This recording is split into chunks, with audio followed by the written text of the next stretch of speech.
எல்லாவற்றுக்கும் கல்வி விடுதலை என்கிற சிந்தனை நம்முடைய உள்ளத்தில் வந்துவிடக் கூடாது. ஒரு பக்கம் நாம் நம்முடைய சமுதாயத்தை கல்வி ரீதியாக முன்னேற்றுவதற்கு பாடுபட்டு கொண்டிருக்கிறோம். அதற்குரிய பல்வேறு திட்டமிடல்களை நாம் செய்து கொண்டிருக்கிறோம். அதில் மாற்று கருத்து இல்லை, அதை செய்ய வேண்டும். கல்வி கற்றால் தான் நம்முடைய சமூகம் விழிப்புணர்வு பெறும். ஆனால் எல்லாவற்றுக்கும் கல்வியில் மருந்து இருக்கிறதே, கல்விதான் தீர்வே, அந்த எண்ணத்துக்கு நாம் சென்று விடக்கூடாது. நம்முடைய மார்க்க சிந்தனையை பின்னுக்கு தள்ளிவிட்டு வெறுமனே கல்வியை மாத்திரம் முன்னிலைப்படுத்தக்கூடிய தன்மை நம்மிடத்தில் ஏற்பட்டு விடக்கூடாது. தொழுகைதான் நம்முடைய ஏனைய மார்க்க பற்றி வெளிப்படுத்துகிற உறுதிப்படுத்துகிற முதல் கடிவாளம். தொழுகையை நாம் பற்றி பிடித்துக் கொள்வோமே ஆனால் தன்னியல்பாக நம்மிடத்தில் எல்லா விதமான மார்க்க பற்றும் வெளிப்பட ஆரம்பித்து விடும். செல்போன் உள்ளவர்கள் Facebook பார்க்க ஆரம்பிச்சா, வாட்ஸ்அப் பார்க்க ஆரம்பிச்சாங்கன்னா எவ்வளவு நேரம் பார்ப்பாங்க? செல்போன் வாட்ஸ்அப் பார்க்க ஆரம்பிச்சாருன்னா போய்கிட்டே இருப்பார். Facebook பார்க்க ஆரம்பிச்சாருன்னா பார்த்துக்கிட்டே இருப்பார். 1 மணி நேரம் 2 மணி நேரம் போறதே தெரியாது. ஏதோ ஒரு சத்தம் கேட்டு போனை தொட்டிருப்பாரு, பார்த்துக்கிட்டே இருப்பாரு. 3/4 மணி நேரம் கழிச்சதுக்கு அப்புறம் ஆமா இப்ப நம்ம எதுக்கு போனை எடுத்தோம், யாருக்கோ போன் பண்ணணும்னு நினைச்சமே, மறந்துடும். அதுவே மறந்து விடக்கூடிய அளவிற்கு Facebook பார்க்கறதுக்கு நேரம் செலவு பண்றாரு, வாட்ஸ்அப் பார்க்கறதுக்கு நேரம் செலவு பண்றாரு. அதற்கெல்லாம் மணிக்கணக்கில் நேரம் செலவு செய்யக்கூடிய நாம குர்ஆனை அரபு மொழியில் ஒரு நாளைக்கு ஒரு பக்கத்தை ஓதுவதற்கு ஒரு 5 நிமிஷம் திக்கி திணறி ஓதுனா கூட 10 நிமிஷம் தான், அதுக்கு மேல ஆகாது. 10 நிமிடம் நம்மால் செலவு செய்ய முடியாதா? குர்ஆனில் இருந்து ஒரு பக்கம் நான் ஓதுவேன், தினமும் ஓதுவேன். ஓத துவங்குங்க, அது உங்க வாழ்க்கையில மிகப்பெரிய மாற்றத்தை ஏற்படும். அதுவே உங்களை ஏனைய நன்மைகளை நோக்கி செய்ய தூண்டும். உங்களுக்கு நல்லறங்கள் எல்லாம் கண்ணுக்கு முன்னால் தெரியும். இயல்பாகவே தீமையை விட்டு விலகி நிற்பீர்கள், நல்லறங்களை நோக்கி ஈர்க்கப்படுவீர்கள்.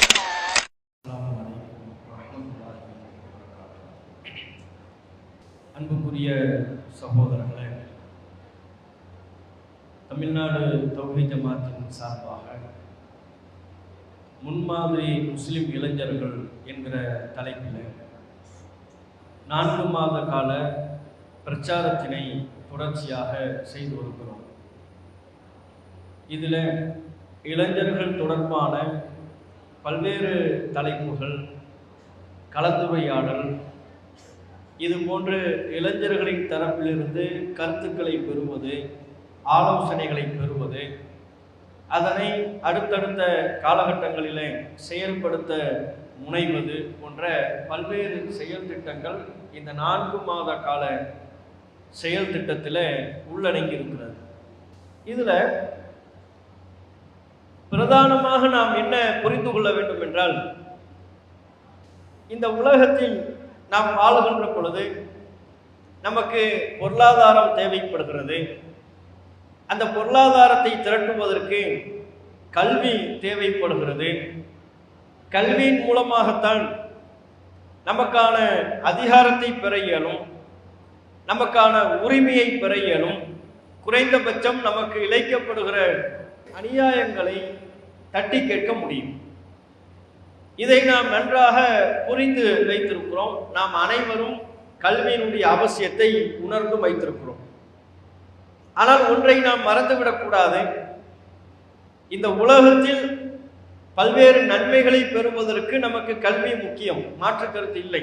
அது சார்ந்து நாம் பல நிகழ்ச்சிகளை நடத்தி கொண்டும் இருக்கிறோம், நீங்கள் அறிவீர்கள். ஆனால் எல்லா நிலையிலையும் நமக்கு இருக்க வேண்டியது மார்க்கப்பற்று. மார்க்கப்பற்று என்கிற ஒன்று இல்லை என்றால், மார்க்க தொடர்பு என்கிற ஒன்று இல்லை என்றால், நீங்கள் எவ்வளவு கல்விகளை பெற்றாலும் அந்த கல்வி நமக்கு பலனளிக்காது. நாம் கற்கிற கல்வி நமக்கு பலனளிக்க வேண்டும் என்றால், நம் சமூகத்திற்கு பலனளிக்க வேண்டும் என்றால், அது நன்மையாக மாற வேண்டும் என்றால், நம்முடைய உள்ளத்திலும் நம்முடைய செயல்பாட்டிலும் மார்க்கப்பற்று, மார்க்க சிந்தனை நம்மிடத்துல வலுவாக உறுதியாக இருக்க வேண்டும். மார்க்க சிந்தனை இல்லாமல், மார்க்க பற்று இல்லாமல் கல்வியில் நாம் எவ்வளவு உயர சென்றாலும் இந்த உலகத்தில் வேண்டுமானால் அது நமக்கு பலனளிக்குமே ஒழிய, நாம் உறுதியாக நம்பக்கூடிய மரணத்திற்கு பிறகான வாழ்க்கை, மன்னரை வாழ்க்கை, மறுமை வாழ்க்கை, அங்கே எந்த விதமான பலனும் இல்லாமல் போய்விடும். அதற்கு மார்க்க சிந்தனையோடு கூடிய கல்வி நமக்கு மிகுந்த முக்கியம் என்பதை எல்லா நிலையிலையும் நீங்கள் புரிந்து வைத்திருக்க வேண்டும். எப்போதும் நம்முடைய உள்ளத்தில் அந்த கருத்து, அந்த சிந்தனை ஆழமாக பதிந்திருக்க வேண்டும். மார்க்க சிந்தனை இல்லாவிட்டால் என்னவாகும்? இன்றைக்கு உலகத்தில் எத்தனையோ பல நபர்கள் கல்வியை கற்கிறார்கள். கல்வி கற்கிற அத்தனை பேரும் ஒழுக்க சீலர்களாக இருக்கிறார்களா? இருக்கல. கல்வி கற்றுக்கொண்டே மோசடி செய்பவர்களாக இருக்கிறார்கள். கல்வி கற்கிறார்கள், அதிகாரத்தில் இருக்கிறார்கள், அதை கொண்டே அப்பாவி மக்களை துன்புறுத்துகிறார்கள். அவங்க அதிகாரத்தை பெற்றும் அப்பாவி மக்களை துன்புறுத்துவதற்கு என்ன காரணம்? பிறருக்கு அநீதம் இழைப்பதற்கு என்ன காரணம்? அண்மையில் கூட நீங்க ஒரு சம்பவத்தை கேள்விப்பட்டிருப்பீங்க.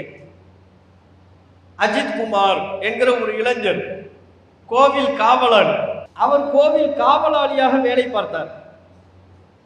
ஒரு பெண் திடீரென்று ஒரு குற்றச்சாட்டு, என் நகையை இவர் திருடிட்டு போயிட்டாரு. அவரை போலீஸ் வருகிறது. தனிப்படை, போலீஸ்லேயே காவல்லையே யூனிஃபார்ம்லாம் இல்லாம 5-6 பேர் தனிப்படை என்று அதிகாரிகள் வைத்திருப்பார்கள். அந்த தனிப்படை வருகிறது. அவரை கூட்டிட்டு போய் அடி துன்புறுத்தி கடைசியில் அவர் லாக்அப் டெத் என்று வார்த்தையில் சொல்கிறோம். சிறைக்கே செல்லவில்லை, அடித்தே துன்புறுத்தப்பட்டு கொல்லப்பட்டு விட்டார். அஜித் குமார் இறந்து விட்டார். அவரை கொலை செய்த நபர்கள் யார்? கல்வி அறிவு அற்றவர்களால், பள்ளி கல்லூரிகளுக்கு செல்லாதவர்களால், கல்வி அறிவு பெற்றவர்கள், அதிகாரத்தையும் அடைந்தவர்கள், காவலர்களாக, தனிப்படை காவலர்களாக பணிபுரிபவர்கள். ஆனால் அவர்கள் மூலம் ஒரு அப்பாவி இளைஞரின் உயிர் போய்விட்டது. என்ன காரணம்? அப்ப கல்வி என்பது நமக்கு மிகுந்த முக்கியம். அதில் மாற்று கருத்திற்கு இடமில்லை. நம் சமுதாயம் கல்வியில் இன்னும் எவ்வளவோ பல தொலைதூரங்களுக்கு செல்ல வேண்டும். அதிலும் யாருக்கும் சந்தேகம் இருக்க இயலாது. ஆனால் ஒன்றை, கல்வி கற்கிற காலத்தில் மாணவர்களாக இருக்கிற நீங்கள் புரிந்து கொள்ள வேண்டும், எல்லாவற்றுக்கும் தலையாயது அடிப்படை மார்க்க சிந்தனை, மார்க்கப்பற்று. மார்க்கப்பற்றுனா என்னங்கிறது நம்ம பின்னால விளக்குவோம். மார்க்க சிந்தனையோடு கூடிய கல்வி நம்மிடத்தில் இல்லை என்றால் அந்த கல்வி நமக்கு முழுமையாக பலனளிக்காமல் போய்விடும். நமக்கும் பலனளிக்காது, நம் சமூகத்திற்கும் பலனளிக்காது, பிற மக்களுக்கும் பலனளிக்காமல் போய்விடும். நீங்கள் இன்னொரு உதாரணத்தை பாருங்கள். சவுதி இருக்குல்ல, அந்த சவுதியை எல்லாரும் நம்ம ஏன் விரும்புகிறோம்? அது குர்ஆன் அருளப்பட்ட பூமி. அல்லாஹ்வை வணங்குவதற்காக, இறைவனை வணங்குவதற்காக கட்டப்பட்ட முதல் ஆலயம் காபத்துல்லா அந்த பூமியில் தான் இருக்கிறது. நம்ம வாழ்நாளில் ஒரு முறையாவது காபத்துல்லாவிற்கு சென்று வர வேண்டும் என்கிற ஆசை நம் அனைவரின் உள்ளத்திலேயும் இருக்கிறது. அதனால தான் உம்ராவிற்கு நாம் செல்ல வேண்டும் அல்லது ஹஜ்ஜுக்கு செல்ல வேண்டும். ஒரு முறையேனும் காபத்துல்லாவை நான் தவாஃப் என்று சுற்றி வர வேண்டும், அந்த வணக்கத்தில் ஈடுபட வேண்டும், அங்கு போய் 2 ரக்காத் தொழ வேண்டும் ஆசைப்படுறோம். அது ஒரு புண்ணிய பூமி, அல்லாஹ்வினுடைய தூதர் வாழ்ந்த பூமி, திருக்குர்ஆன் அருளப்பட்ட பூமி. அதனால விரும்புறோம். ஆனா இன்னைக்கு பாருங்க, அந்த மக்காவை மையப்படுத்தி சவுதி என்கிற எந்த பூமியில் குர்ஆன் அருளப்பட்டதோ, எந்த பூமியில் இறை தூதர் வாழ்ந்தார்களோ அந்த பூமியிலேயே மார்க்கத்திற்கு மாற்றமான பல்வேறு செயல்பாடுகள் நடைபெற துவங்குகிறது. முன்பெல்லாம் சவுதியில எங்கும் சினிமா தியேட்டருக்கு அனுமதி கிடையாது. சினிமா தியேட்டருக்குல நம்ம ஊர்ல நாட்டுல மூளை முடுக்கு எங்க பார்த்தாலும் சினிமா தியேட்டர் இருக்கும். சவுதியில சினிமா தியேட்டருக்கு அனுமதி கிடையாது முன்பு. இப்போது பல பகுதிகளில் சினிமா தியேட்டர் திறக்கப்பட்டு விட்டது. இந்த பகுதியிலையும் மது விற்பனைக்கு அனுமதி கிடையாது. ட்ரிங்க்ஸ் இருக்குல்ல, மது விற்பனைக்கு அனுமதி கிடையாது. திடீர்னு நீங்க கார்ல போயிட்டு இருக்கிறீங்க, செக் பண்றாங்க, உங்க கார்ல மது இருக்குமையானால் நீங்கள் சிறைக்கு அனுப்பப்படுவீர்கள். கடைகள்லையும் மது இருக்கக்கூடாது. நாடு முழுக்க மது விற்பனை தடை செய்யப்பட்ட பகுதி. நாட்டில் மட்டுமல்ல, எந்த ஒருவரும் தன்னுடைய வீட்டிலும் மது வைத்திருக்க கூடாது. வீட்டில் கூட மது இருக்கக்கூடாது. உங்க வாகனத்துல மது இருக்கக்கூடாது. மது முழுவதும் தடை செய்யப்பட்ட பூமியாக சவுதி இருந்தது. ஆனால் இப்போது பல பகுதிகளில் மது விற்பனை அனுமதிக்கப்படுகிறது. மதுபான கடைகளுக்கு அனுமதி வழங்கப்படுகிறது. சவுதியில அரைக்குறை ஆடை அணிந்து யாரும் வெளியே வரக்கூடாது. அவர்கள் எந்த நாட்டை சார்ந்தவர்களாக இருந்தாலும் சரி, அமெரிக்காவை சார்ந்தவர்களாக இருக்கலாம், பிலிப்பைனை சார்ந்தவர்களாக இருக்கலாம், இந்தோனேசியா, ஜப்பான், பிற நாடுகளை சார்ந்த பல பெண்கள் அங்கே வேலை செய்வார்கள். அரைகுறை ஆடையோடு பாவாடையோடு யாரும் வரக்கூடாது. இது தடை. ஆனால் இப்போது குறிப்பிட்ட சில பகுதிகளை தேர்வு செய்து அங்கே மேலை நாட்டவர்கள் வரலாம், அரைகுறை ஆடையோடு அங்கே யாரும் நடமாடலாம் என்று அந்த அனுமதியை திறக்கின்றார்கள். படிப்படியாக மார்க்கத்தில் தடை செய்யப்பட்ட பல்வேறு காரியங்களை இப்போது கொஞ்சம் கொஞ்சமாக சவுதி திறந்து விடுகிறது. இதற்கு என்ன காரணம் என்று சவுதியில் உள்ள பல அறிஞர்கள் சொல்கிறார்கள். அரசை சாராத சுயாதீனமான பல அறிஞர்கள், அரபு தேசத்தில் வாழக்கூடிய ஏனைய அறிஞர்கள் சவுதியின் இந்த மாற்றத்திற்கு காரணமாக அவர்கள் சொல்வது என்ன தெரியுமா? சவுதியினுடைய மன்னர் கிங் சல்மான், அவருடைய மகன் முகம்மது, இப்பதான் அவர் இளவரசர். அந்த முகம்மது என்பவர் இப்ப சவுதியை ஆண்டு கொண்டிருக்கக்கூடிய இளம் மன்னர். அவர் அமெரிக்காவில் போய் படிச்சுட்டு வந்தார். எங்க படிச்சாரு? அமெரிக்காவில். மேலை நாட்டில் படித்து மேலை நாட்டின் கலாச்சார தாக்கத்திற்கு உள்ளாகி அந்த சிந்தனையை தம்முடைய ஆட்சியின் கீழ் பல்வேறு பகுதிகளில் வெளிப்படுத்துகிறார். இவர் மேலை நாட்டில் போய் சென்று படித்துவிட்டு வந்ததுதான் சவுதியின் மார்க்க அடையாளங்களை மாற்றுவதற்கு காரணம் என்று அரபுலக அறிஞர்கள் குற்றம் சாட்டுகிறார்கள். விளங்குதா? உங்களுக்கு புரியுதான்னு சொல்ல ஒரு விஷயம். குர்ஆன் அருளப்பட்ட பூமியின் தன்மையை மாற்றுவதை அந்த பகுதியை நேசிக்கக்கூடிய அரபு மொழியை தாய்மொழியாக கொண்ட பல அறிஞர்கள் கண்டிக்கிறார்கள், வருத்தத்தை தெரிவிக்கிறார்கள். இதற்கு காரணம் இப்போதைய இளவரசர் முகமது பின் சல்மான் சவுதியில் போய் படிச்சுட்டு வந்துட்டாரு. அரபு நாட்ட கலாச்சாரத்தை பார்த்து அந்த தாக்கத்திற்கு ஆளாகிவிட்டார். அதுபோல் நம்முடைய பகுதியில் ஆங்காங்கே பல்வேறு இடங்கள் வர வேண்டும் என்று விரும்புகிறார். ஆகவே கொஞ்சம் கொஞ்சமாக மார்க்கத்தின் அடையாளத்தை நாம் இழந்து வருகிறோம். இது கவலை அளிக்கும் விஷயம் என்று சொல்கிறார். இது உண்மையிலே சிந்திக்க வேண்டிய பகுதி இருக்கா இல்லையா? அப்ப அவர் கல்வி கற்றார். கல்விதான் நமக்கு கை கொடுக்கும், மாற்றுக்கருத்தில்லை. மார்க்க சிந்தனை இருக்க வேண்டும். மார்க்க சிந்தனையோடு கூடிய கல்விதான் நமக்கு பலனளிக்குமே ஒழிய மார்க்க சிந்தனை நாம் விட்டுவிட்டால் அந்த கல்வி நமக்கு பலன் தராது. நம்முடைய மன்னரை வாழ்க்கைக்கு அதனால் எந்த பலனும் இல்லை. இதை நம்ம முதலாவதா புரியணும். எல்லாவற்றுக்கும் கல்வி விடுதலை என்கிற சிந்தனை நம்முடைய உள்ளத்தில் வந்துவிடக் கூடாது. ஒரு பக்கம் நாமும் ஒரு அமைப்பாக, ஒரு ஜமாத்தாக நம்முடைய சமுதாயத்தை கல்வி ரீதியாக முன்னேற்றுவதற்கு பாடுபட்டு கொண்டிருக்கிறோம். அதற்குரிய பல்வேறு திட்டமிடல்களை நாம் செய்து கொண்டிருக்கிறோம். அதில் மாற்று கருத்து இல்லை, அதை செய்ய வேண்டும். கல்வி கற்றால்தான் நம்முடைய சமூகம் விழிப்புணர்வு பெறும். ஆனால் எல்லாவற்றுக்கும் கல்வியில் மருந்து இருக்கிறது, கல்விதான் தீர்வு, அந்த எண்ணத்திற்கு நாம் சென்று விடக்கூடாது. நம்முடைய மார்க்க சிந்தனையை பின்னுக்கு தள்ளிவிட்டு வெறுமனை கல்வியை மாத்திரம் முன்னிலைப்படுத்தக்கூடிய தன்மை நம்மிடத்தில் ஏற்பட்டு விடக்கூடாது. அப்ப பாருங்க, மார்க்கப்பற்றுனா என்ன?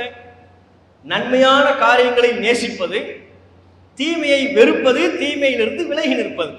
மார்க்கப்பற்று என்று சொல்வதற்குரிய அடையாளம், நம்மிடத்துல மார்க்கப்பற்று இருக்கேன், என்னிடம் மார்க்கப்பற்று உள்ளது, உங்களிடம் மார்க்க சிந்தனை மார்க்கப்பற்று உள்ளது என்பதற்கு உண்டான அடையாளம். மார்க்கம் எதை நன்மை என்று சொல்லி தருகிறதோ அந்த நன்மையை நம்ம நேசிக்கணும், அந்த நன்மையை செய்ய ஆர்வம் காட்டணும். மார்க்கம் எதை தீமை என்று சொல்கிறதோ அந்த தீமையை வெறுக்கணும், தீமையிலிருந்து விலகி நிற்கணும். இதுதான் மார்க்கப்பற்று என்று நாம் சொல்வதனுடைய அடையாளம். அப்ப தொழுகை அது நம்மிடத்தில் மார்க்கப்பற்று இருக்கிறது என்பதனுடைய வெளிப்பாடு. இளைஞர்களாக இருக்கக்கூடிய நீங்கள் கல்வியில் அக்கறை செலுத்துவதைப் போலவே மார்க்க ரீதியான சிந்தனையை வளர்த்துக் கொள்ள வேண்டும். அதன் அடையாளமாக இருக்கக்கூடிய தொழுகையில் கவனம் செலுத்த வேண்டும். ஐவேளை தொழுகை ஜமாத்தாக தொழுவது ஆண்களுக்கு வலியுறுத்தப்படுகிறது. பள்ளி கல்லூரிகளில் படிக்கின்ற காரணத்தினால் ஜமாத்தாக தொழுவது, பள்ளிவாசலுக்கு சென்று தொழுவது நமக்கு வாய்ப்பில்லாமல் போனால் கூட தனியாக வேணும் தொழுது விட வேண்டும். தொழுகை தான் நமக்கான கேடயம், தொழுகை தான் நமக்கான அடையாளம், தொழுகை தான் நம்முடைய ஏனைய மார்க்கப்பற்றை வெளிப்படுத்துகிற, உறுதிப்படுத்துகிற முதல் கடிவாளம். தொழுகையை நாம் பற்றி பிடித்துக் கொள்வோமே ஆனால் தன்னியல்பாக நம்மிடத்தில் எல்லா விதமான மார்க்கப்பற்றும் வெளிப்பட ஆரம்பித்துவிடும். அதனால்தான் சொல்வார்கள், எவரிடத்தில் தொழுகை இல்லையோ அவருக்கு இஸ்லாத்தில் எந்த பங்கும் இல்லை என்று அரபு மொழியில் சொல்வார். நமக்கு இந்த இஸ்லாமிய மார்க்கத்தில் ஒரு பங்கு இருக்கிறது, ஒரு உரிமை இருக்கிறது என்பதை நிலைநாட்டுகிற அம்சம் தொழுகை. அதே போல குர்ஆனை ஓத தெரியலன்னா ஓத கற்றுக்கொள்ளணும். அதான் நமக்கு வழிகாட்டி. நாம் இந்த உலகத்தில் எப்படி வாழணும், நமக்கு எது நல்லது எது கெட்டது என்பதை சொல்லித் தருகிற இறைவனின் வேதம் குர்ஆன். அந்த குர்ஆனை நாம் அவசியம் ஓத கற்று வைத்திருக்க வேண்டும். ஓத கற்றுக்கொள்வதோடு நிறுத்தி விடாமல் ஒவ்வொரு நாளும் தொடர்ச்சியாக ஒரு பக்கமாவது, ஒரு நாளைக்கு நீங்க ஒரு பக்கம் ஓதுனா போதும். குர்ஆன்ல அரபு இருக்குல்ல, அதுல பாத்தீங்கன்னா சுமார் ஒரு 800 பேஜ் இருக்கலாம். 800 பேஜஸ் இருக்கலாம். ஒரு நாளைக்கு ஒரு பக்கம் ஓதுனா போதும். ஒரு நாளைக்கு ஒரு பக்கம் உங்களுக்கு ஓத முடியவில்லையா?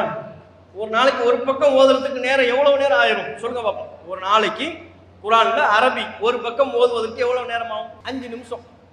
அப்போ ஒரு நாளைக்கு அல்லாஹ்வின் வேதத்தை ஓதுவதற்கு, அதன் மூலம் நன்மைகளை சம்பாதிப்பதற்கு 5 நிமிடம் நம்மால் ஒதுக்க முடியாதா? ஒரு நாளைக்கு 5 நிமிஷம். செல்போன் வச்சிருக்கிறீங்களா எல்லாரும்? செல்போன் உள்ளவர்கள் ஃபேஸ்புக் பார்க்க ஆரம்பிச்சா, வாட்ஸ்அப் பார்க்க ஆரம்பிச்சாங்கன்னா எவ்வளவு நேரம் பார்ப்பாங்க? செல்போன் வாட்ஸ்அப் பார்க்க ஆரம்பிச்சாருன்னா போய்கிட்டே இருப்பார். ஃபேஸ்புக் பார்க்க ஆரம்பிச்சாருன்னா பார்த்துக்கிட்டே இருப்பார். 1 மணி நேரம் 2 மணி நேரம் நேரம் போறதே தெரியாது. இறுதியில ஏதோ ஒரு சத்தம் கேட்டு போனை தொட்டிருப்பாரு, பார்த்துக்கிட்டே இருப்பாரு. 3/4 மணி நேரம் கழிச்சதுக்கு அப்புறம் ஆமா இப்ப நம்ம எதுக்கு போனை எடுத்தோம், யாருக்கோ போன் பண்ணணும்னு நினைச்சமே மறந்துடும். அதுவே மறந்து விடக்கூடிய அளவிற்கு செல்போன்ல ஃபேஸ்புக் பார்க்கறதுக்கு நேரம் செலவு பண்றாரு, வாட்ஸ்அப் பார்க்கறதுக்கு நேரம் செலவு பண்றாரு.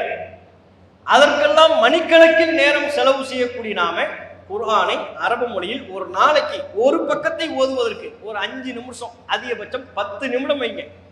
திக்கி திணறி ஓதுனா கூட 10 நிமிஷம் தான், அதுக்கு மேல ஆகாது. 10 நிமிடம் நம்மால் செலவு செய்ய முடியாதா? இதுவெல்லாம் ஏதோ ஒரு சின்ன விஷயம் நினைக்கக்கூடாது. நீங்க இதை நடைமுறைப்படுத்தி பாருங்க. இன்றிலிருந்து நடைமுறைப்படுத்த துவங்குங்கள். ஒரு நாளைக்கு குர்ஆனிலிருந்து ஒரு பக்கம் நான் ஓதுவேன், தினமும் ஓதுவேன். ஓத துவங்குங்க.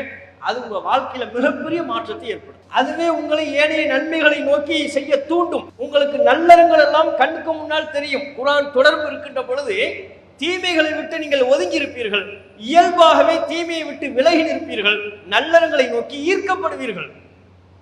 தொழுகை தொடர்பும் குர்ஆன் தொடர்பும் நம்மை நல்லறங்களின்பால் நெருக்கி வைக்கும், நன்மையான காரியங்களை நோக்கி நெருக்கி வைக்கும். அது நமக்கு ரொம்ப முக்கியத்துவம் வாய்ந்தது. அந்த சிந்தனைகளை நாம் வளர்த்துக் கொள்ள வேண்டும். அதே போல இன்றைக்குள்ள இளைய தலைமுறையினர், அவரிடத்தில் நாம் பார்க்கின்ற மிகப்பெரிய குறைபாடு, மார்க்க விஷயங்கள்ல ஆர்வம் இல்லாம சினிமாவில் உங்களுக்கு ஆர்வம் இருக்கிறது. நடிகர்களை பத்தி கேள்வி கேட்டோம்னா சரளமா பதில் சொல்லுவாங்க. இப்பவே ஒரு நடிகனை பேர் சொல்லி அந்த நடிகனுடைய இறுதி சினிமா படம் எது அப்படின்னு கேட்டா உடனே கையை தூக்கி சொல்லிடுவார். நடிகர்களை பற்றி தெரிகிறது, சினிமாக்களை பற்றி ஆர்வம் 3 மணி நேரம்.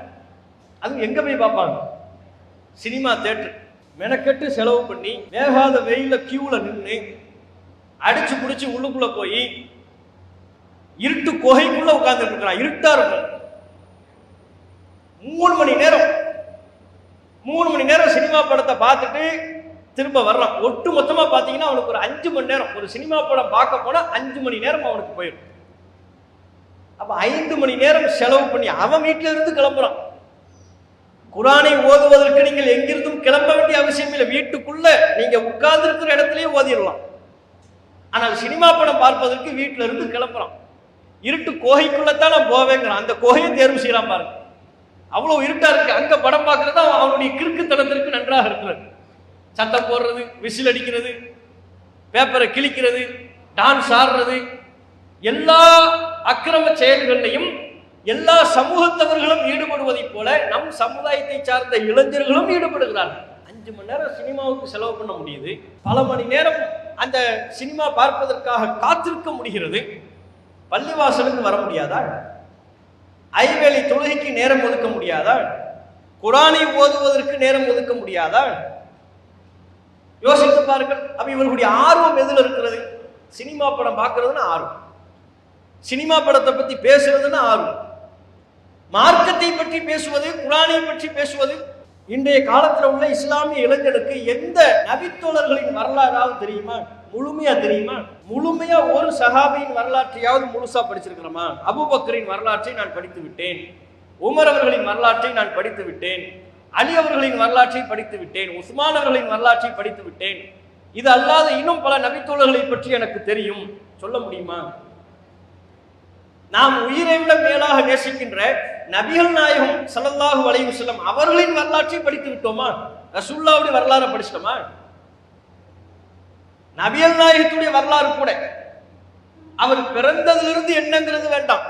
40 வயசு ரசூலுல்லாஹ்வுடைய 40 வயது, அதானே ரசூலுல்லாஹ் நபி ஆனது. நபிகள் நாயகம் இறை தூதராக நியமிக்கப்பட்டது எத்தனை வயதுல? 40 வயசுல. ரசூலுல்லாஹ்வுடைய 40 வயதிலிருந்து நபிகள் நாயகம் மரணிக்கிற 63 வயசுல மௌத்தா போனாங்க. 23 வருட வாழ்க்கை. அந்த 23 வருஷ வாழ்க்கையில என்ன நடந்ததுன்னு தெரியுமா நமக்கு? அதை படிச்சிட்டோமா? ரசூலுல்லாஹ்வுடைய வாழ்க்கையில ஆரம்பத்திலிருந்து அல்ல, அவங்க பிறந்ததிலிருந்து அல்ல, ரசூலுல்லாஹ்வுடைய நபியாக ஆனதிலிருந்து 40 வயசுல நபி ஆனாங்க, 63 வயசுல மௌத்தாயிட்டாங்க. அந்த 23 வருஷ நபியின் வாழ்க்கை, நபித்துவ வாழ்க்கை படிச்சிட்டோமா? நபிகள் நாயகத்தின் நபித்துவ வாழ்க்கை வரலாற்று நம்மில் பலர் படிக்கவில்லை, தெரியவில்லை. நபிகள் நாயகத்தை பின்பற்றிய நபித்தோழர்களின் வரலாறு நமக்கு தெரியவில்லை. ஆனால் சினிமா நடிகர்களை பற்றி தெரிகிறது, சினிமா படங்களை பற்றி தெரிகிறது, அவர்களின் மீது நமக்கு ஆர்வம் இருக்கிறது, நேசம் இருக்கிறது. நம் சமூக இளைஞர்கள் அந்த நேசத்தை வெளிப்படுத்துகிறார்கள். பல இளைஞர்களை நீங்க பார்க்கலாம், ஒரு சினிமா படம் பார்த்துட்டு வந்தான்னா அந்த கிற்காவே மாறிடும், அந்த லூசாவே ஆயிடும். ஒரு சினிமா படத்தை பாட்டு வருவான், அவன் அந்த சினிமா படத்துல தலை ஒரு மாதிரியா வெட்டியிருப்பான், முள்ளம்பன்றி கடிச்ச மாதிரி இருக்கும், அப்படியே ஃபுல்லா சுத்தி முடியா இருக்கும். குளிக்காதவன் ஒரு 3 மாசம் குளிக்காட்டி தலைமுடி எப்படி சிக்கி இருக்கும், அந்த மாதிரி 3 மாசம் குளிக்காதவன் தலை மாதிரி இருக்கும். இளைஞர்களின் நிலையை பற்றி சொல்கிறோம். 3 மாசம் குளிக்காட்டி தலை எப்படி இருக்கும் அப்படி இருக்கும். அந்த சினிமா படத்தை பார்த்துட்டு வந்து அந்த ஹீரோ எப்படி செஞ்சாலும் அது மாதிரியே முடி வெட்டுவான். Fire cutting. இப்போ கட்டிங்கு பேரே என்ன? ஃபயர். ஃபயர்னா என்ன? நெருப்பு கட்டிங். கடைக்கு போக வேண்டியது 200 ரூபாய் அவனுக்கு கொடுக்குறது, கொடுத்து பை ஃபயர் கட்டிங் வெட்டி விடுங்க. நம்மெல்லாம் முடி வெட்டுற காலத்தில் தண்ணி தான் தெளிப்பாங்க, தண்ணி தெளிச்சு முடி வெட்டுவாங்க. இப்போ என்ன? நெருப்பை தெளிக்கிறாங்க, குபு குபுன்னு தலை முடியல நெருப்பு எரியுது, அந்த நெருப்பை வச்சே முடி அரிக்கிறாங்க, அப்படியே பசுமமாக்கி போயிட்டு வாங்க. இதுக்கு எவ்வளவு? 200 ரூபா. என்கிட்ட வந்திருந்தா நானே தீக்குச்சி வச்சு தலையை கொளுத்தி விட்டுருப்பேன். அந்த 200 ரூபாய் நம்ம வாங்கியிருக்கலாம். ஃபயர் கட்டிங் பேர். திடீர்னு பார்த்தா வளைச்சு கோடு போட்டு வருவாங்க. இங்க ஒரு 3 கோடு, இங்க ஒரு 3 கோடு, பின்பக்கம் ஒரு 4 கோடு, வரிப்புலி மாதிரி வருவான். உடம்புல வரி இருக்காது, தலையில எங்க பார்த்தாலும் வரியா இருக்கும். இங்க வரி இருக்கும், இங்க வரி இருக்கும், இங்க வரி இருக்கும், நடுவுல மட்டும் முடி.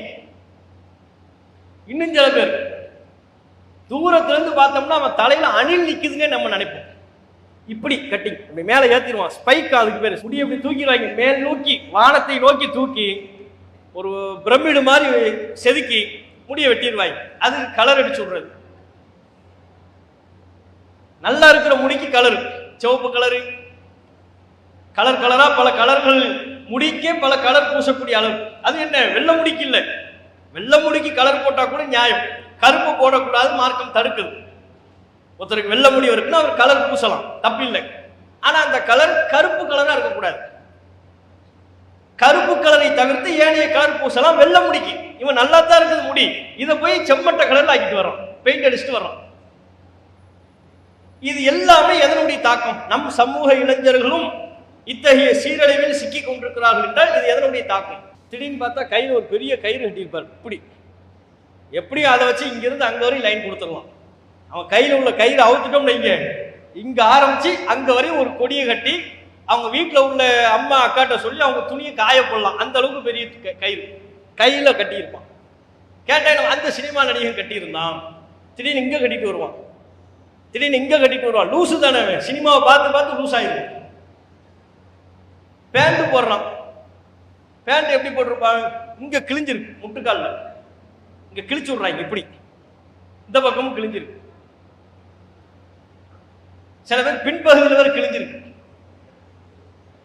கிழிஞ்ச ஆடையை எதுக்கு கொடுத்தணும்? அது ஒரு ஃபேஷன், அதுக்கு பேரு ஃபேஷனா? அதுக்கு பேரு இசைனா. ஜும்மாவுக்கு நீங்க போறீங்க, பெருநாள் தொழுகைக்கு போறீங்க, ஒரு திருமண பயானுக்கு போறீங்க, பயான் பண்ற ஆலிம்சா வர்றாரு, வெள்ளை வேட்டி கொடுத்துருக்கிறார், வெள்ளை வேட்டியில முட்டுக்கால் பகுதியில் பிளேடை வச்சு கிழிச்சிருக்கிறார். வெள்ளை வேட்டி இருக்குல்ல, அதுல இங்க எல்லாம் கிழிச்சிருக்கிறார், பின்னால எல்லாம் கிழிச்சிருக்கிறார். அப்படி மேடை ஏறி உங்க திருமணத்துல பயான் பண்ணா நீங்க ஏத்துக்குவீங்களா? உங்க வீட்டு திருமணம், உங்கள் திருமணம், உங்கள் அக்கா திருமணம், உங்கள் அண்ணன் திருமணம், பயான் பண்ண வர்றாரு ஒருத்தர், வேட்டி இங்க எல்லாம் கிழிச்சிருக்கிறார், அவரை ஏத்தி நம்ம பயான் பண்ண அனுமதிப்போமா? ஜும்மாவுல பயான் பண்றாரு, மெம்பர்ல இருக்கிறார், வெள்ளை வெட்டி கொடுத்திருக்கிறார், கிழிச்சிருக்கிறார், முட்டுக்காலையெல்லாம் கிழிச்சிருக்கிறார், அக்செப்ட் பண்ணுவோமா? மக்கள் ஏற்றுக்கொள்வார்களா? ஏங்க கிழிஞ்ச ட்ரெஸ்ஸை போட்டு வரீங்கன்னு சொல்ல மாட்டோம். அதையே பேண்ட்ல போட்டா தப்பில்லை. முட்டுக்கால் கிழிஞ்சிருக்கலாம், ஜீன்ஸ் பேண்ட் பின்னால கிழிஞ்சிருக்கலாம். இது என்ன, இதுக்கு பேர் எப்படி ஸ்டைலா இருக்கும்? கிழிந்தா நல்லா இருக்கிற ஆடையை கிழிச்சு உடுத்துவதற்கு பேர் ஸ்டைலா?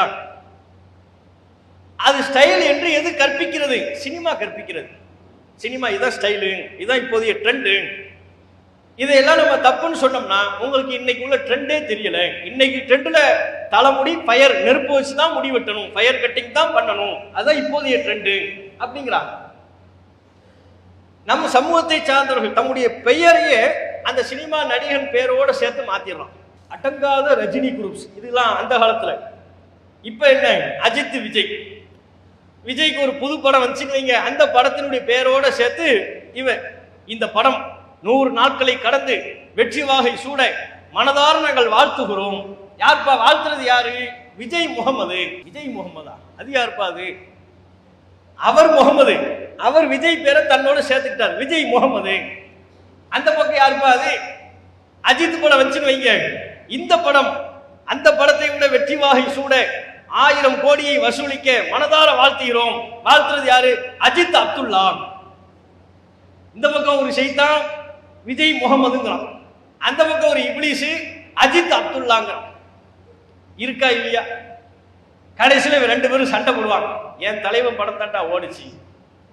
அவன் என் தலைவன் படம் எத்தனை நாள் ஓடிச்சு தெரியுமா? என் தலைவன் படம் இவன் சொல்லுவான், 100 கோடி வசூல் செய்த என்னுடைய தலைவனின் படங்கள் இவன், அதெல்லாம் போய் என்னுடைய தலைவனின் படங்கள் தான் 100 கோடிக்கு மேல் வசூல் செய்தது. 2 பேரும் சண்டை போடுவாங்க. 2 பேர் பாக்கெட்ல 10 பைசா இருக்காது. இவன் 100 கோடியை பத்தி பேசிக்கிட்டு இருக்கிறான். இதெல்லாம் நமக்கு தேவையா? இந்த சினிமா நமக்கு தேவையா? நம்முடைய எதிர்காலத்தை பாழாக்குகிற, நம்முடைய கவனத்தை திசை திருப்புகிற, நம்முடைய கல்வியை நாசமாக்குகிற, நம்முடைய ஒழுக்கத்தை சிதைக்கிற இந்த சினிமா நமக்கு தேவையா? யோசிச்சு பார்க்கணும். இவர்கள் மீது நமக்கு நேசம் இருக்கலாமா? இந்த சினிமா நடிகர்கள் மீது நமக்கு நேசம் வரலாமா? நபியல் நாயகத்தை நாம் நேசிக்க வேண்டும். இந்த மார்க்கத்திற்காக உயிர் தியாகம் செய்த, அர்ப்பணிப்பு செய்த நபித்தோழர்களை நாம் நேசிக்க வேண்டும். இந்த மார்க்கத்திற்காக பாடுபடுகிற நன்மக்களை நேசிக்க வேண்டும். அதற்கு பதிலாக சினிமா கூத்தாடுகளை நேசித்து நமக்கு என்ன ஆக போகிறது? ஒரு முறை நபிகள் நாயகம் ஸல்லல்லாஹு அலைஹி வஸல்லம் அவர்கள் ஒரு இளைஞரை அழைத்தார்கள். அழைத்து அவரிடத்தில் கேட்டார்கள். அவருடைய பெயர் ரபியா. ரபியா, உனக்கு என்ன வேண்டும் கேள். ஏன்னா அந்த இளைஞர் ரசூல்லாவுக்கு அதிகமாக ஹெல்ப் பண்ணுவார். ரசூல்லா ஒளி செய்ய போகும்போது தண்ணீர் எடுத்து கொடுக்கிறது, ரசூல்லா சிறுநீர் கழிக்க போனால் அதற்குரிய ஏற்பாட்டை செய்வது, இப்படியான ஹெல்ப்புகளை பண்ணுவாங்க. சின்ன வயசு இளம் நபித்தோழர். அவரை கூப்பிடுறாங்க. ஒரு நாள் கூப்பிட்டு, நிறைய ஹெல்ப் பண்றாரு, உங்களுக்கு ஏதாவது வேணுமா கேளுங்க, என்ன வேண்டும்? அப்போது அந்த இளைஞர் சொன்னார், அல்லாஹ்வின் தூதரே, இன்னி அஸ்அலுக்க முராஃபகத்தக ஃபில் ஜன்னah, சொர்க்கத்தில் நான் உங்களோடு இருக்க வேண்டும் அப்படின்னாரு. சொர்க்கத்தில் நான் உங்களோடு இருக்கணும்.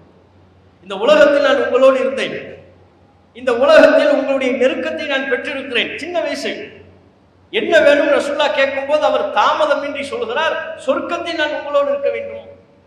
அப்ப நபிகள் நாயகம் திருப்பி கேட்டாங்க, ரபியா, நான் அதை பற்றி கேட்கவில்லை, மறுமையை பற்றி கேட்கல, இந்த உலகத்துல உங்களுக்கு என்ன வேணும் கேளுங்க. அவர் மீண்டும் சொன்னார், வேறு எதுவும் எனக்கு வேண்டாம், சொர்க்கத்தில் நான் உங்களோடு இருக்க வேண்டும். மறுமையை பற்றி அவர் யோசிக்கிறார். சொர்க்கத்தில் அல்லாஹ்வின் தூதரோடு இருக்க வேண்டும் என்று அவர் விரும்புகிறார். காரணம், நபிகள் நாயகத்தை அவர் உயிரை விட மேலாக நேசித்தார். இந்த உலகத்தில் நபிகள் நாயகத்தோடு நெருக்கமாக இருந்ததை போல மறுமையிலும் சொர்க்கத்தில் நபிகள் நாயகத்தோடு இருக்க வேண்டும் என்று விரும்புகிறார். இதுவல்லவா நபிகள் நாயகத்தின் மீதான நேசம். இப்படி நம்ம யாரும் நபிகள் நாயகத்தை நேசிக்கின்றோமா? சொர்க்கத்தில் இறைவா நான் நபிகள் நாயகத்தோடு இருக்க வேண்டும் என்கிற துவாவை நம்ம எத்தனை பேர் செய்திருப்போம்? அப்ப ரசூல்லா மீதான நேசம் நம்முடைய உள்ளத்தில் வர வேண்டும். நபிகள் நாயகத்தை பின்பற்றிய நபித்தோழர்கள் இந்த மார்க்கத்திற்காக வேண்டி எவ்வளவு பாடுபட்டார்களோ அவர்களின் மீது நன்மதிப்பை பெற்று அவர்களின் மீதான நேசத்தை நாம் கொள்ள வேண்டும்.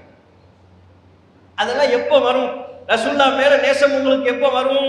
சினிமா பார்த்தா வருமா? ஃபேஸ்புக் வாட்ஸ்அப்லேயே பல மணி நேரங்களை கழித்தால் வருமா? உலக இன்பங்களின் மீது மாத்திரமே நம்முடைய கவனம் இருக்கும் என்றால் வருமா? வராது. நபிகள் நாயகத்தின் மீது உங்களுக்கு நேசம் வர வேண்டும் என்றால் நீங்கள் நபிகள் நாயகத்தின் வரலாற்றை ஒரு முறையேனும் படிக்க வேண்டும். நபித்தோழர்களின் மீது நமக்கு நேசம் வர வேண்டும் என்றால், இந்த மார்க்கத்திற்காக பாடுபட்ட நன்மக்களின் மீது நமக்கு நேசம் வர வேண்டும் என்றால் அவர்களை பற்றிய வாழ்க்கை வரலாற்றை நாம் படிக்க வேண்டும். படிச்சா தான் நேசம் வரும். ரசூல்லாவை பத்தியே நமக்கு தெரியாது. ரசூல்லா நம்மளை பத்தி எப்படி எவ்வளவு சிந்திச்சாங்க, நமக்காக வேண்டி என்ன பாடுபட்டாங்க என்பதையே தெரியாது என்றால் எப்படி நபிகள் நாயகத்தின் மீது நேசம் வரும்? யோசிச்சு பாருங்க. அப்ப இப்படி நீங்க குர்ஆனை படிக்கணும், வரலாறை படிக்கணும், இஸ்லாமிய வரலாறை நீங்கள் படிக்க வேண்டும். இந்த மார்க்கத்திற்காக வேண்டி பாடுபட்ட உயிர் நீத்த உயிர் தியாகிகளை பற்றி படிக்க வேண்டும். அப்போதுதான் இந்த மார்க்கத்திற்காக இவங்கெல்லாம் எவ்வளவு கஷ்டப்பட்டிருக்கிறாங்க, நாம இந்த மார்க்கத்துக்கு என்ன பண்ணோம் அப்படிங்கிற சிந்தனை வரும். எத்தனை சஹாபாக்கள் மக்காவில் கொல்லப்பட்டாங்க? எதற்காக வேண்டி? மார்க்கத்திற்காக, கலிமாவை ஏற்றுக்கொண்டதற்காக, தான் ஏற்றுக்கொண்ட கலிமாவை பிறருக்கு சொன்னதற்காக. 4 பேருக்கு கலிமாவை லா இலாஹ இல்லல்லாஹ் முஹம்மது ரசூலுல்லாஹ், வணக்கத்திற்குரியவன் அல்லாஹ் ஒருவன் தான், அல்லாஹ்வை தவிர வேறு யாரும் வணங்கப்படுவதற்கு தகுதியானவன் இல்லை என்று சொன்னதற்காக கொல்லப்பட்டாங்க. ஊரை விட்டு விரட்டப்பட்டார்கள். அந்த துன்பங்களை எல்லாம் அவர்கள் தாங்கிக் கொண்டார்கள். அந்த துன்பங்களை எல்லாம் அவர்கள் சகித்துக் கொண்டார்கள். நாம இந்த மார்க்கத்தை கடைபிடிப்பதற்கு சிரமப்படுறோமா, துன்பப்படுறோமா? வட மாநிலங்கள்ல ஆங்காங்கே சில சம்பவங்கள் நடைபெறுகிறது. மக்காவில் வாழ்ந்த முஸ்லிம்கள் அவர்கள் சந்தித்த இன்னல்களோடு துன்பங்களோடு நீங்கள் ஒப்பிட்டு பார்த்தால் இவையெல்லாம் ஒரு துன்பமே அல்ல. மூசா நபியோடு ஈமான் கொண்டிருந்த இஸ்ரவேல் சமுதாயம் அவர்கள் அடைந்த துன்பத்தோடு நீங்கள் ஒப்பிட்டு பார்த்தால் நாம் அடைவது துன்பமே அல்ல, சிரமமே அல்ல. அந்த அளவுக்கு அவர்கள் நம்மை விட பலபடி மேலாக துன்புறுத்தப்பட்டாங்க. ஆனா மார்க்கத்தில் எவ்வளவு உறுதியா இருந்தாங்க, மார்க்க பற்றோடு எவ்வளவு சிறப்பாக விளங்கினார்கள். அதை நாம நம்முடைய உள்ளத்தில் ஆழமா பதிவு வைக்கணும். அல்லாஹ்வுடைய அச்சம் நமக்கு எப்போதும் இருக்கணும். படிப்புல கவனம் செலுத்தணும், பொருளாதாரத்தை தேட வேண்டும். பொருளாதாரத்தை நல்ல முறையில் பெறுவதற்குரிய அதிகாரமிக்க பொறுப்புகளை பெறுவதற்கு வழிகாட்டுதல்களை பெற்று அதை படிக்க வேண்டும். ஆனால் மார்க்க சிந்தனை எப்போதும் நம்ம உள்ளத்துல இருந்துகிட்டே இருக்கணும். இப்ப நாம சொன்ன அனைத்துமே நம்முடைய உடல் உறுப்புகளை போல. கல்வி, அதிகாரம், டாக்டர் ஆகணும், இன்ஜினியர் ஆகணும், நீதிபதி ஆகணும், கலெக்டர் ஆகணும், இதெல்லாம் நம்முடைய உடல் உறுப்புகள். இந்த உடல் உறுப்புகள் சீராக இயக்குவதற்கு உயிர் ரொம்ப முக்கியமானது. மார்க்கம் என்பதுதான் நம்முடைய உயிர். மார்க்கம் தான் இந்த உடல் உறுப்புகள் சீராக இயங்குவதற்கு தேவையான உயிர். உயிர் இல்லை என்று சொன்னால், மார்க்கம் என்கிற மார்க்க சிந்தனை, இறையச்சம், அல்லாஹ்வுடைய பயம், இந்த உயிர் இல்லை என்றால் உறுப்புகள் வளர்ந்து எந்த புண்ணியமும் இல்லை. அதற்கு பேர் வளர்ச்சி அல்ல, நோய். உயிர் இல்லாமல் உறுப்பு வளராது. அப்படி வளரும் என்று சொன்னால் அதில் கோளாறு இருக்கிறது என்று பொருள். அப்ப மார்க்க சிந்தனைகளை அதிகமாக சுவீகரித்துக் கொள்ளக்கூடியவர்களாக, பள்ளிவாசல் தொடர்பை அதிகப்படுத்திக் கொள்பவர்களாக நாம இளைய சமூகத்தை சார்ந்த நம்மவர்கள் இருக்கணும். குர்ஆனை ஓதணும். டெய்லி அரபியில ஓதுவதை போல தமிழிலும் நீங்கள் படிக்க வேண்டும். ஹதீஸ் புத்தகங்களை நீங்கள் படிக்க வேண்டும். அதில் நபிகள் நாயகம் வரலாறு தொடர்புடைய செய்திகளை படித்து படிப்பினை பெற வேண்டும். அதெல்லாம் தான் அல்லாஹ்வுடைய அச்சம் இருந்தால் தான் நம்ம வாழ்க்கையில் நம்ம ஒழுக்கமா இருக்கும். இன்னைக்கு நம் வயசுல உள்ளவங்க பல பேர் பல தவறுகள், சீர்கேடுகளுக்கு போறது காரணம் அல்லாஹ்வுடைய அச்சம் இல்லாம. கல்லூரிகளில் படிக்கும் போது பெரும்பாலும் அவர்கள் சிக்கிக் கொள்வது ஆண் பெண் தொடர்பு, தவறான தொடர்பு. அந்த ஆண் பெண் தவறான தொடர்புக்கு அவர்கள் வைத்திருக்கக்கூடிய பெயர் லவ், காதல். அதுக்கு பேர் என்ன பேரு? காதல். கேட்டா சொல்லுவார் காதல் புனிதமானது என்பார். காதல் டயலாக்லாம் அடிப்பார், காதல் புனிதமானது. ஏன் இந்த டயலாக்லாம் வருதுன்னா, சினிமா பார்த்து பார்த்து ஆம்பளைனா லவ் பண்ணணும், ஹீரோயிசம்னா லவ் பண்ணணும் அப்படின்னு காட்டிடுவாங்க. லவ் பண்ணணும்னா என்ன? பொம்பளை பின்னால போகணும், அந்த பொம்பளை எங்கெல்லாம் போறாலும் அங்கெல்லாம் போகணும், ஸ்கூலை கட்டடிக்கணும், அவங்க கூட சேர்ந்து சினிமாவுக்கு போகணும், பீச்சுக்கு போகணும், அவங்க ஃபோன் நம்பர்ல பேசணும், இன்ஸ்டாகிராம் ஃபேஸ்புக்ல சாட் பண்ணணும். இதெல்லாம் ஹீரோயிசம், ஆண்மைக்கான தன்மை அப்படின்னு சினிமாவில் தொடர்ச்சியா காட்டி வந்திருக்கிறாங்க. அதெல்லாம் தப்பு இல்லை அப்படின்னு காட்டி வந்திருக்கிறாங்க. அதுல போய் நம்ம சமுதாய மக்களும் சிக்கிக் கொள்கிறாங்க. இருக்கா இல்லையா? காதலர் தினம்ங்கிற பேர்ல பிப்ரவரி 14 வந்துருச்சுன்னா நம்ம சமூகத்தில் உள்ள இளைஞர்களே பைக் எடுத்துக்கிட்டு அங்கே இங்கேயுமா சுத்திக்கிட்டு இருப்பாங்க. கும்பல் கும்பலா ஜோடி ஜோடியா போவாங்க. பின்னால் உள்ளவங்க பார்த்தா ஃபுல்லா புர்கா போட்டுக்கிட்டு இருப்பாங்க. புர்கா போட்டதுக்கு மார்க்கப்பற்றா இறையச்சத்தின் வெளிப்பாடா? பக்கத்துல தான் அண்ணன் தம்பி பார்த்தா கூட தன்னை அடையாளம் தெரியக்கூடாது என்பதற்காக வேண்டி முகத்தை மூடிக்கொள்கிறார். முகத்தை மூடுவதற்கு மார்க்கத்தில் அனுமதி இருக்காது. மார்க்கத்தில் அப்படி கிடையாது. மார்க்கம் சொல்வது தலையை மறைக்க வேண்டும், கைப்பகுதியை மறைக்க வேண்டும், இதுவரையிலே காலம் மறைக்கணும், அவ்வளவுதான். இதை மார்க்கம் சொல்லுது. முகம் வெளியே தெரிந்திருக்க வேண்டும். சஹாபி பெண்மணிகள் முகம் தெரிந்த நிலையில் தான் இருந்தார்கள்.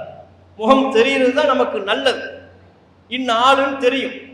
ஆனா இன்றைக்கு நம்ம சமுதாயத்துல முகத்தை மறைத்துக் கொள்ளக்கூடிய ஒரு சிலர், முகத்தை மறைக்கிற அனைவரும் அல்ல, பல பேர் முகத்தை மறைப்பதற்கு நம்ம முகத்தை யாரும் பார்க்க வேண்டாம் நினைக்கிறாங்க. நல்லெண்ணத்தின் பேர்ல முகத்தை மறைக்கிறாங்க, அது தனி. ஆனால் ஒரு சிலர் முகத்தை மறைப்பது, குறிப்பா பள்ளி கல்லூரிகள்ல படிக்கக்கூடிய மாணவிகள்ல ஒரு சிலர் முகத்தை மறைப்பது எதற்கு? அந்நிய ஆணோட பைக்ல போறாங்க, முகத்தை மறைச்சிக்கிறாங்க, யாருன்னே தெரியல. அப்ப இந்த ஆண் பெண் தொடர்புல நாம ஒரு ஒழுக்கத்தை கடைபிடிக்கணும். சுய ஒழுக்கம் என்பது ஒரு முஸ்லிமுக்கு ரொம்ப ரொம்ப முக்கியத்துவம் வாய்ந்தது. மார்க்கம் சொல்லக்கூடிய ஒழுக்க மாண்புகளை, பெண் விஷயம் என்றால் தூர நிற்கணும். அந்நிய பெண்ணால் மார்க்கம் நமக்கு என்ன லிமிட், எந்த அனுமதியை தந்திருக்கிறதோ அந்த அனுமதிக்குள்ளாக நிற்க வேண்டும். அது நம்முடைய பள்ளியில் இருந்தாலும் சரி, கல்லூரிகளில் படிக்கிற மாணவிகளாக இருந்தாலும் சரி, நம்முடைய நெருங்கிய உறவு பெண்களாக இருந்தாலும் சரி, அந்நிய பெண்மணி என்றால் மார்க்கம் எனக்கு சொல்லக்கூடிய ஒழுங்குமுறை என்ன? மார்க்கத்தில் என்ன? எந்த அந்நிய பெண்மணியும் நாம தொடக்கூடாது. அவன் பிற சமூகத்துல சர்வ சாதாரண ஆண்கள் பெண்கள் கை கொடுக்குவாங்க, இஸ்லாத்துல கை கொடுக்க கூடாது, அதுல தெளிவா இருக்கும். மார்க்கத்தில் என்ன? எந்த அந்நிய ஆணும் அந்நிய பெண்மணியும் தனித்திருக்க கூடாது. ஆனால் இன்றைக்கு பள்ளி கல்லூரிகளில் படிக்கிற மாணவர்கள் தனித்திருப்பதற்காகவே எங்கேயாவது ஊருக்கு போறது, பீச்சுக்கு போறது தனித்திருப்பதற்காகவே, மகாபலிபுரம் போறது தனித்திருப்பதற்காகவே, பாண்டிச்சேரி போறது தனித்திருப்பதற்காகவே. அதையும் தாண்டி அதெல்லாம் முடியல, வாய்ப்பு இல்லைன்னா ஃபேஸ்புக்ல, போன்ல, வாட்ஸ்அப்ல தனித்திருப்பார், வாட்ஸ்அப்ல பேசிக்கிட்டு இருப்பார். கரெக்டா அவர் பேசுறது என்ன? இவர் அன்லிமிட்டெட் நெட்டு கேட்பார். எதுக்கு? ட்ரம்ப் கூட பேசுறதுக்கா? இவருக்கு எதுக்கு? கல்லூரி படிக்கிற இவருக்கு எதுக்கு அன்லிமிட்டெட் நெட்டு? அதுவும் கரெக்டா இந்த அன்லிமிட்டெட் நெட்டு எப்பதான் ஏத்துவாரு? நைட்டு 12 மணிக்கு தான் ரீசார்ஜ் பண்ணுவாரு. 12 மணிக்கு நீ ரீசார்ஜ் பண்ணி என்னப்பா பார்க்க போற? 12 மணிக்கு ரீசார்ஜ் பண்ணி யார்கிட்ட பேச போற? என்ன பார்க்க போற? தமிழக முதல்வரோட பேச போறியா? அப்ப இவனுடைய நோக்கம் தெரிகிறதா? 12 மணிக்கு ரீசார்ஜ் பண்ணி 1 மணிக்கு அந்த பெண்ணுக்கு மெசேஜ் போடுவாரு, வாட்ஸ்அப்ல வரவழைச்சு பேசிக்கிட்டு இருப்பாரு. இதெல்லாம் நம் சமூகத்தில் சர்வ சாதாரணமா நடக்கும். இதெல்லாம் தவறு இல்லை, குற்றம் இல்லை, பாவம் இல்லை என்று நினைக்கிறார்கள். பெரிய பாவம். மார்க்கத்தில் தடுக்கப்பட்டிருக்கிற காரியங்களை அற்பமாக நினைப்பதே பெரிய பாவம். இதெல்லாம் ஒரு தப்பா, இதெல்லாம் ஒரு பெரிய விஷயமா நினைக்கிறதே பெரிய பாவம். அப்ப இப்படியான ஒழுக்க மாண்புகள் நபிகள் நாயகம் ஸல்லல்லாஹு அலைஹி வஸல்லம் அவர்கள் வரலாற்றை நம்ம ஏன் படிக்க சொன்னோம்? ரசூலுல்லாஹ் பாருங்க, நபி ஆவதற்கு முன்னால, நபி ஆனது 40 வயசு, அதுக்கு முன்னால மக்காவில் விபச்சாரம் சர்வ சாதாரணம். யார் விபச்சாரம் பண்ணாலும் குற்றப்படுத்த மாட்டாங்க, தப்பே இல்லை. ஆனால் அந்த காலகட்டத்திலேயே நபிகள் நாயகம் விபச்சாரத்திலிருந்து ஒதுங்கி இருந்தார். அதான் ஒழுக்கம், சுய ஒழுக்கம். நபிகள் நாயகம் வாழ்ந்த சமூகம் மதுவை சர்வ சாதாரணமாக அருந்தி கொண்டிருந்தார்கள். மது குடிப்பது அன்றைய காலத்தில் தவறே இல்லை. இஸ்லாம் தான் பிற்பாடு அதை தடை, ஹராம் என்று சொன்னது. ஆனால் சர்வ சாதாரணமாக எல்லோர் வீட்டிலேயும் மது இருந்த காலத்திலேயே நபிகள் நாயகம் தம்முடைய இளமை பருவத்தில் மதுவிலிருந்து விலகி இருந்தார்கள். சுய ஒழுக்கம். அந்த சுய ஒழுக்கத்தை நாம் நம்முடைய வாழ்க்கையில கடைபிடிக்கணும். நான் அடுத்தவங்களை பத்தி புறம் பேச மாட்டேன், பொறாமப்பட மாட்டேன், அந்நிய பெண்களோட தகாத தொடர்பை நான் ஏற்படுத்திக் கொள்ள மாட்டேன், அவர்களோடு செல்போன்ல சாட் பண்ணுவது, தவறான பேச்சுக்களை தொடர்வது செய்ய மாட்டேன். என்னுடைய படிக்கிற காலத்துல நான் படிப்பில் கவனம் செலுத்துவேன். மீதமுள்ள நேரத்தில் தொழுகை, பள்ளிவாசல் தொடர்பு, இது போன்ற மார்க்க சபைகள், சமுதாய போராட்டங்கள், ஆர்ப்பாட்டங்கள் என்று என்னுடைய வாழ்வை நான் திட்டமிடுவேன். கல்வியின் மீது நாட்டம் கொண்டு அடுத்து நான் என்ன படிக்க வேண்டும், எந்த குரூப்பை நான் தேர்வு செய்தால் என்னுடைய எதிர்காலம் பிரகாசமாக இருக்கும், 4 பேர்கிட்ட கேட்பேன், கல்வியாளர்கள்ட்ட கேட்பேன், அதற்கு தக்க என்னுடைய படிப்பை நான் அமைத்துக் கொள்வேன். இப்படியான ஒரு சிந்தனை தெளிவோடு இருக்கணும். இளைஞர்கள் உருவாகும் பொழுது சிந்தனை தெளிவோடு உருவாகணும். அதெல்லாம் நம்ம சமுதாயத்தில் இல்லை, குறைவா இருக்கு. இவர் +2 வரையும் படிச்சுக்கிட்டே வருவார். +2 வரும்போது அதுக்கப்புறம் தான் அந்த கடைசி கட்டத்தில் தான் முடிவு எடுப்பார். இப்ப கேட்பார், இப்ப நான் என்ன படிக்கலாம், இது 8வது வகுப்புல யோசிச்சா என்ன, 10ஆம் வகுப்புலேயே முடிவு செய்தால் என்ன, நான் என்னவாக ஆக வேண்டும் என்கிற லட்சியம் கனவு நமக்கு இல்லை என்று சொன்னால் நம்ம எப்படி படிப்போம், எப்படி சரியான ரூட்ல போவோம்? 10ஆம் வகுப்பு படிக்கிற ஒரு மாணவன்ட்ட, நம்ம சமூகத்தை சார்ந்த ஒரு மாணவன்ட்ட நீ என்னவாக ஆக விரும்புகிறாய் கேளுங்க, இனிமே தான் நான் முடிவு எடுக்கணுமா, இனிமே தான் நான் முடிவு எடுக்கணும். எப்பமா முடிவு எடுக்க போற? +2 முடிச்சுட்டு தான் முடிவு எடுப்பார். +2 முடிச்சுட்டு எப்படி நீ முடிவு எடுப்ப? அதுக்கப்புறம் எந்த லட்சியமும் இல்லாம +2 படிச்சு அதுல எதையோ ஒரு குரூப்பை தேர்வு செய்து அதுல மார்க் கம்மியா வாங்கிட்டு அதுக்கப்புறம் உட்கார்ந்துக்கிட்டு நான் பெரிய டாக்டர் ஆகணும், டாக்டர் படிக்கிற குரூப்பை தேர்வு பண்ணியா, நான் கலெக்டராக ஆக வேண்டும், அதற்கு தக்க மார்க் எடுத்தியா? அப்ப சமுதாய சிந்தனை, என்னுடைய இந்த கல்வியை நான் எந்த வகையில் சமூகத்திற்கு பயனுள்ளதாக மாற்ற வேண்டும் என்கிற சிந்தனையோடு, சிந்தனை தெளிவோடு நாம் நம்முடைய எதிர்காலத்தை அமைத்துக் கொள்ள வேண்டும். இறுதியாக ஆரம்பத்தில் குறிப்பிட்டதைப் போல எல்லாவற்றுக்கும் அடிப்படை மார்க்கம், அல்லாஹுடைய நேசம், அல்லாஹுவின் தூதர் நபிகள் நாயகத்தின் மீது உள்ள நேசம். இப்ராஹிம் அலைஹிஸ்ஸலாம் அவர்களின் மகன் இஸ்மாயில் அலைஹிஸ்ஸலாம் அவர்களை எடுத்துக்கொள்ளுங்கள். உங்களை போன்ற இளைஞர்களுக்கு ஒரு மிகச்சிறந்த ரோல் மாடல். அல்லாஹுவின் உத்தரவு அதுதான் தனக்கு முக்கியம் என்று அவர் நினைத்தார். உன்னை அறுத்து பலியிடப் போகிறேன் என்று சொன்ன பொழுது அவரிடமிருந்து வெளிப்பட்ட உடனடி வார்த்தை, அல்லாஹுவின் உத்தரவு என்றால் அதை செய்யுங்கள், நான் பொறுமையாக இருப்பேன் என்றார். பொறுமையா இருப்பேன், உறுதியா இருப்பேன். அல்லாஹ்வின் உத்தரவுனா என் உயிரை நான் அர்ப்பணம் செய்வதற்கும் தயார். இஸ்மாயில் அலைஹிஸ்ஸலாம் அவர்களுடைய ஒரு இளைஞர். அவரை போல அல்லாஹ்வினுடைய உத்தரவுக்கு மதிப்பளிக்கக்கூடிய, நபிகள் நாயகத்தின் உத்தரவுக்கு மதிப்பளிக்கக்கூடிய முஸ்லிம்களாக நாம் உருமாற வேண்டும். அதற்கேற்ப நம்முடைய சிந்தனைகளை வளர்த்துக் கொள்ள வேண்டும். நம்முடைய தொடர்புகளை, நம்மளை சுற்றி உள்ள நண்பர்களை நல்ல நண்பர்களா இருக்கணும். கூட இருக்கிறவன்லாம் இப்லீஸ் ஷைத்தான், அந்த குரூப்ல போய் நம்ம சேர்ந்தோம்னா நம்மளும் ஷைத்தானா மாறிடும். நம்ம நல்லா இருப்போம், கூட உள்ளவன் தான் கேட்பான், நாளைக்கு ஞாயிற்றுக்கிழமை ஒரு பக்கத்துல சினிமா படம் ஓடுது, வருதியாப்பா? இவன் சொல்லுவான், என்ன காசு இல்லை, உனக்கு நான் ஃபண்டிங் பண்றேன், ஒரு பெரிய சர்வதேச நிதி ஆலயத்தில் இருக்கிறார், இவர் ஃபண்டிங் பண்றான், உனக்கு நான் செலவு பண்றேன், நீ வாப்பா மாப்பிள்ள, நீ வா போவோம், அந்த சினிமா படத்துக்கு போவோம். குரூப்ல ஒருத்தர் சிகரெட் குடிக்கிறவனா இருந்தா முடிஞ்சு போச்சு, நாசம். நம்ம நினைப்போம் அவன் தான் குடிக்கிறான், நம்ம குடிக்கலன்னு நினைப்போம். 10 நாள் அவன் தான் குடிப்பான், 1 மாசம் அவன் தான் குடிப்பான், 2வது மாசம் குடிக்கும்படி நம்மை தூண்டுவான். நீ ஒரு குடிச்சு பாரு, இல்லப்பா வேண்டாம் எனக்கு சரிப்பட்டு வராது, சும்மா குடிப்பான், குடிச்சு இருமல் வரும், கிளாஸ் நடத்துவான், அவன் தான் ஆசிரியர். ஆரம்பத்தில் அப்படித்தாண்டா வரும், எது இருமல் அப்படித்தான் வரும், போக போக சரியாய், நீ குடி. தீய பழக்க வழக்கங்கள் பெரும்பாலும் நம்முடைய தீய நண்பர்களின் புறத்திலிருந்து தான் நமக்கு ஏற்படுகிறது. எனக்கு ஒரு தீய பழக்கம் இருக்குன்னா நான் பழகிய தீய நண்பர்கள் இருந்து எனக்கு அந்த பழக்கம் வந்து விட்டது. உங்களுக்கு ஒரு தீய பழக்கம் இருக்கிறது, உங்கள் நண்பர்களுக்கு ஒரு தீய பழக்கம் இருக்கிறது என்றால் அவர்களை சுற்றியுள்ள நபர்கள்ட்ட இருந்து தான் அது வருது. எது ஒன்றையும் நல்லதோ கெட்டதோ நம்மை சுற்றி உள்ளவர்கள்ட்ட இருந்து தான் நம்ம படிக்கிறோம். அப்ப என்ன செய்யணும்? சுற்றி உள்ளவர்களை நல்ல நபர்களாக நம்ம தேர்வு செய்யணும். நல்லவர்களின் சபையில் அமர்வதை நாம விரும்பணும். பள்ளியில இருக்கிறோம், கல்லூரியில் இருக்கிறோம், முடிச்சுட்டு வெளியே வர்றோமா, பள்ளிவாசலுக்கு போவோம், அந்த அவங்க எப்ப பார்த்தாலும் அல்லாஹ் சொல்லுவாங்க, அந்த அவங்களோட உட்கார்ந்துப்போம். இவர் நமக்கு தௌஹீதை பற்றி சொல்வார், இந்த இளைஞர்களோடு அமர்வோம், அவர்களிடமிருந்து ஒரு 4 நல்ல செய்திகளை கற்றுக்கொள்வோம். இளம் வயதிலேயே இன்றைக்கு நாம் பல நபித்தோழர்களை, இப்னு அப்பாஸ் ரலியல்லாஹு அன்ஹு, இப்னு உமர் ரலியல்லாஹு அன்ஹு, அப்துல்லா பின் சுபைர் ரலியல்லாஹு அன்ஹு, இப்படி பல நபித்தோழர்கள் இருக்கிறார்கள் அல்லவா, இளைஞர்கள். அவங்க தம்முடைய இளம் வயதுல அதிகமா ரசூலுல்லாஹ்வுடைய சபையில் இருந்தவர்கள். அவங்க வயசுல வெளியே தம்முடைய நண்பர்களோடு சுற்றி திரிந்து கொண்டிருக்கலாம், அந்த வாழ்வை அவர்கள் தேர்வு செய்யவில்லை. மஸ்ஜிது நபவி, ரசூலுல்லாஹ்வுடைய பள்ளிவாசலை தேர்வு செய்தார்கள், நபிகள் நாயகத்தின் சபையை தேர்வு செய்தார்கள். அதனாலதான் இன்னைக்கு நாம் அவங்க பேரை சொல்லும் போதெல்லாம் ஒரு பெரும் மதிப்போடு அவருடைய பெயரை சொல்கிறோம். மார்க்கத்திற்காக அவர்கள் செய்த உழைப்பை நாம் எண்ணி பார்க்கிறோம் என்றால் அவர்கள் தேர்வு செய்து கொண்ட சபை அப்படிப்பட்டது. நல்லவர்களின் சபையை தேர்வு செய்தார்கள், நபிகள் நாயகத்தின் சபையை தேர்வு செய்தார்கள், ஆகச் சிறந்த நபித்தோழர்களின் சபையை அவர்கள் தேர்வு செய்தார்கள்.